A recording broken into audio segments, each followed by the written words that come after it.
We have made this decision because we are convinced it is safe for BC and it is the right one for Canada. Time to drill deeper into one of our top stories, the Trudeau cabinet's decision to approve the Trans Mountain Pipeline. It would carry oil from Alberta to the coast near Vancouver. But getting it approved doesn't guarantee getting it built. Briar Stewart looks at some remaining hurdles and how the pipeline company is positioning itself to clear them.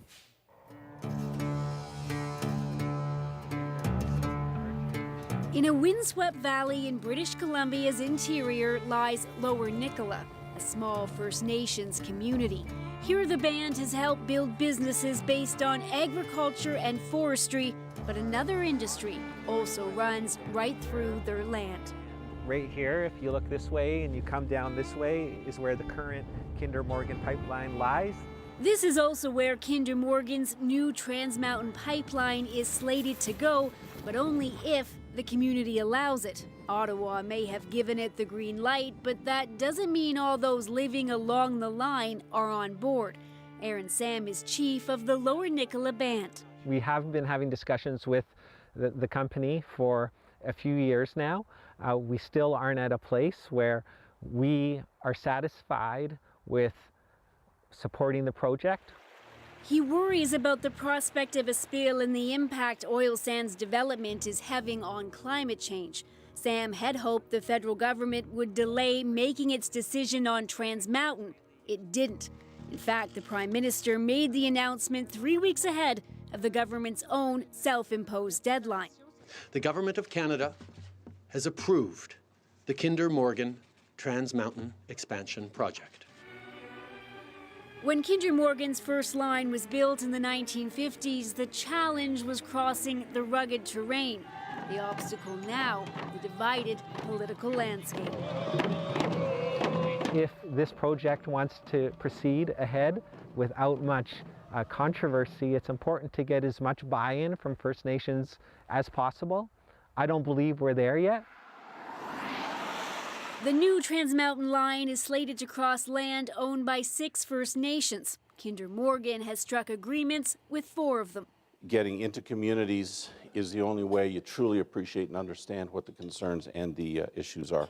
For years, Ian Anderson has crisscrossed BC and Alberta making his pipeline pitch. He's president of Kinder Morgan Canada. Me personally, to get to know chiefs, I know virtually all of them by first name all across the line.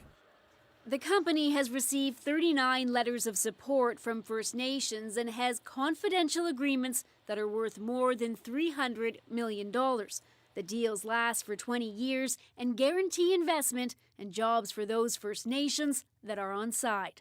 So how critical is it to get these deals in order to get the social license to move forward?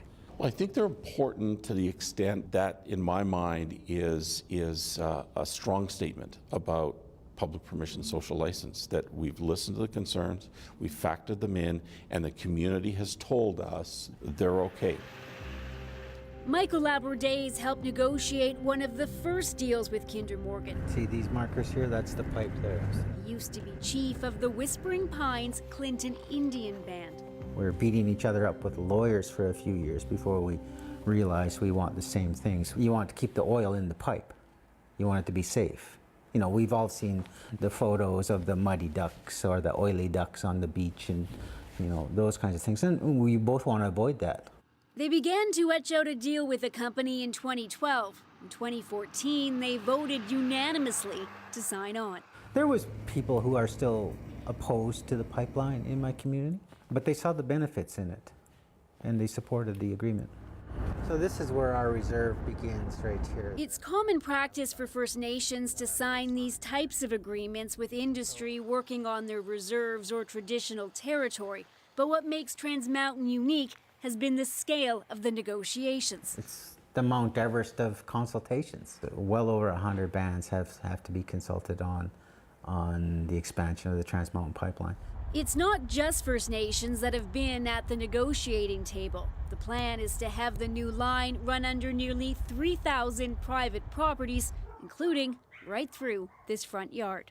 This is the old pipeline now. Jeff and Tracy Lodge are pro-pipeline. They see Trans Mountain as being a good thing for Canada's economy. They just don't want to see it as a bad thing for their property value. I don't have a problem with a pipeline on a personal level from being underneath the property. I just have concerns that we want to be compensated, and we don't want to be pressured into signing agreements that we don't feel comfortable with. Negotiations, which have been underway for years, continue, but the clock is now ticking. Construction on the new pipeline is set to begin this fall. If Lower Nicola doesn't agree to a deal, the company could reroute the pipeline around the community, and it could miss out on potentially millions of dollars in benefits. For us to make the right decision, it's important to know what other people are doing. And it's also important, I think, to even look internationally. You look at places like what's happening in the United States in Standing Rock. Stop the pipeline! For months, thousands of protesters have gathered near the Standing Rock Sioux Reservation to protest the Dakota Access Pipeline in the U.S. At times, there have been violent clashes with authorities. So you think that could happen here, what we're seeing in Standing Rock? Well, I don't know. I can't foretell the future, but you know, there are many people that are very concerned about this project moving forward. Indeed, about 2/3 of the First Nations consulted haven't supported the project. Some political leaders and environmental groups have vowed that the protests will just get fiercer. So even though the company may have cleared the largest hurdle in Ottawa, the promise is to be more along the route.